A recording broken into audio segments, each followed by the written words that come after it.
taking a look at volume today. We've got 3 different types of figures and we need to try to find the volume of them. Sometimes they'll give you the equation for the volume of a figure and sometimes they won't. So when they do, you're going to use the equation. When they don't, it's something that you should already know. So here it gives us a right triangular prism. A prism just means that it's going straight up to fill up the figure. So our triangle is our base here. So it's like if you sat it on the triangle, it would go straight up to make this into a prism. Okay, it doesn't come up to a point. If it goes up to a point, that's called a pyramid. Okay, so this is a prism. It gives us the dimensions, which are in the figure, the 12, the 3, and the 4. What is the volume of the prism in cubic inches? So whenever you want to find the volume of a prism, you do the area of the base, which I'm going to denote that. So that would be the area of this triangle. And then we just times it by the height. And our height here is going to be 12. So area of the base, area of a triangle is 1/2 base times height. And they give us the 3 and the 4 here. So 1/2 of 4 gives me 2. 2 times 3 is 6. So area of the base is 6. Times the height of 12 gives us 72 for an answer. And if we needed a label, because it's volume, it's going to be cubic inches. Okay, second one here.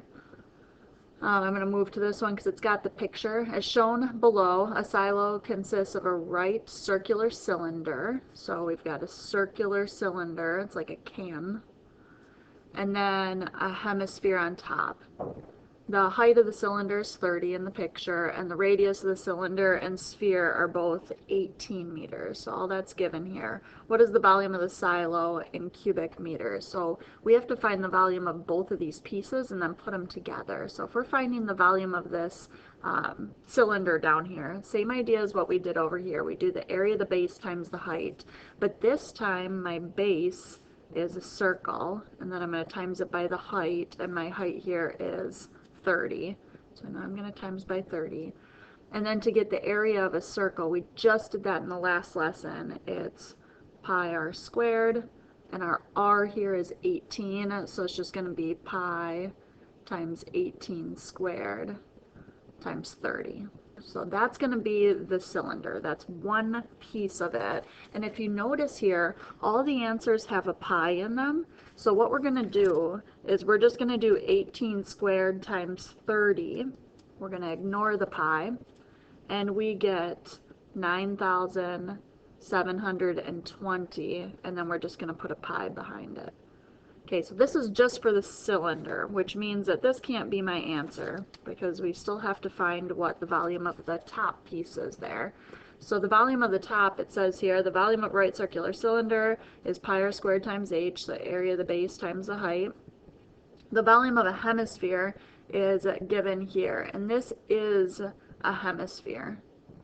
It's not a sphere. Okay, a sphere would be the entire circle, so they're actually giving us what it is for a hemisphere.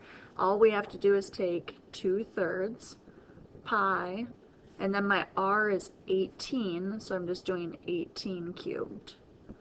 Now again, these have pi in them, so I'm just going to do 18 cubed. If you're not sure where cubed is in your calculator, you just do 18 times 18 times 18. And then we're timesing that by, and I always put a parentheses around my fraction. So times 2/3 would give me 3,888 pi. And then what do I have to do with those two pieces? Add them together. So I'm just taking the 3,888 and I'm adding the 9,720, and I get 13,608. And then there's a pi attached to the back there.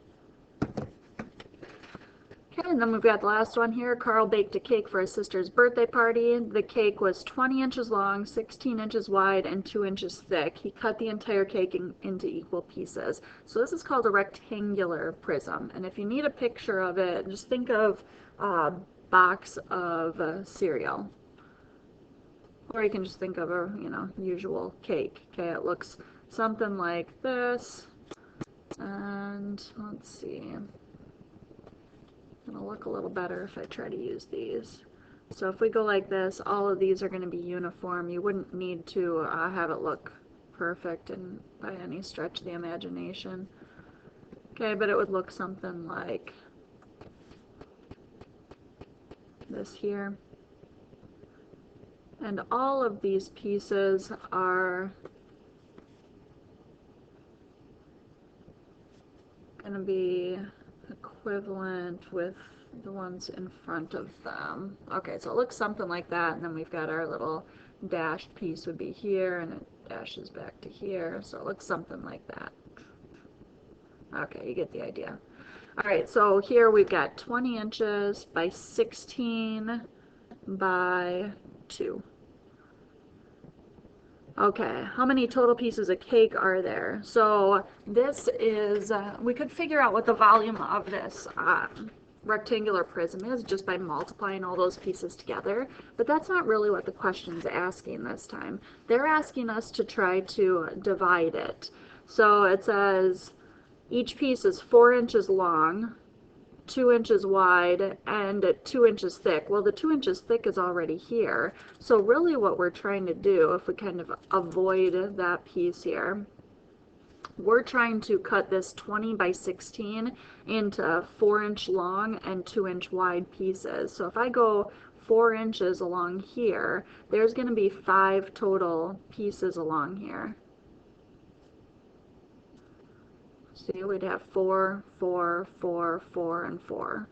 And then if we're going 2 inches wide, this would be cut so that there's 8 different pieces over here.